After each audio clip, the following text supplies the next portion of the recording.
تو ابراہیم علیہ السلام سے ہمیں یہی تو سبق ملتا ہے.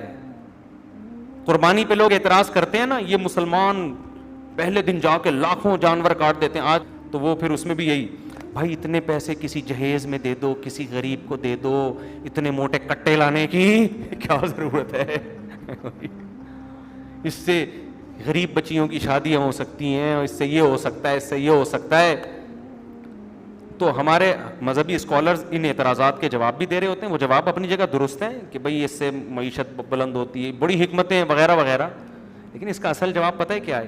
صحابہ نے نبی سے پوچھا یا رسول اللہ قربانی کیا ہے؟ آپ نے فرمایا سنت ابیکم ابراہیم, تمہارے باپ ابراہیم کی سنت. ابراہیم نے تو گائے تھوڑی ذبح کی تھی, انہوں نے تو بچہ ذبح کیا تھا. کیا مطلب؟ اللہ نے ابراہیم کو کہا بیٹا ذبح کرو, لٹا دیا ذبح کرنے کے لیے. اس کی کوئی لاجک بنتی تھی؟ گائے کی تو پھر بھی بنتی ہے, گوشت خود بھی کھاؤ گے, غریبوں کو بھی کھلاؤ گے, اور جو گائے بیچنے والے ہیں ان کی وہ معاشی ترقی کریں گے. ایسا ہی ہوگا نا, لوگوں کو پروٹین ملے گا کھانے کو. گائے کے گوشت میں بہت زیادہ پروٹین ہوتا ہے. یہ بچوں کو مرغی پہ نہ لگاؤ, گائے کے گوشت کھلایا کرو, بچوں کی جان بنتی ہے. گائے کٹے جیسے بن جائیں گے وہ.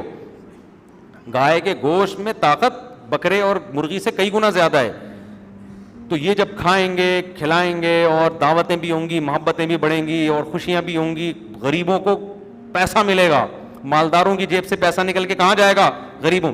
تو گائے میں تو کروڑوں حکمتیں ہیں, آپ کی وہ سمجھ میں نہیں آ رہا. بچہ کاٹنے میں کوئی حکمت نہیں تھی, تو نبی نے بتا دیا. ان حکمتوں کو تھوڑی دیکھنا ہے. تو ہمارے باپ ابراہیم کی سنت ہے, ان کو اللہ نے کہا بچہ کاٹ دو, انہوں نے کہا کاٹ دیتا ہوں. اور جب تیرے آگے تھوڑی, اللہ ویسے بھی تو موت دے سکتا ہے نا بچے کو, تو ہم تھوڑی, ہمیں تو لاجک کی ضرورت ہی نہیں. ہم کٹا کیوں کاٹتے ہیں بھائی؟ ہمیں تو اللہ نے کہا لا کے کاٹو. ٹھیک ہے غریب کی مدد بھی کرو, وہ 3 دن کے علاوہ ہے. 3 دن کے بعد پھر کٹا کاٹو گے کوئی ثواب نہیں ملے گا. تبھی فقہا نے لکھا ہے کٹا لے کر آئے نا, 3 دن تک نہیں کاٹا, اب کٹنا نہیں ہے. اب چوتھے دن کاٹنے میں کاٹنے کا ثواب نہیں ملے گا. اب قربانی گئی. اب یہ کٹا اٹھا کے کسی غریب کو دے دو یا کباب بنا کے کھا جاؤ, اب قربانی نہیں ہے.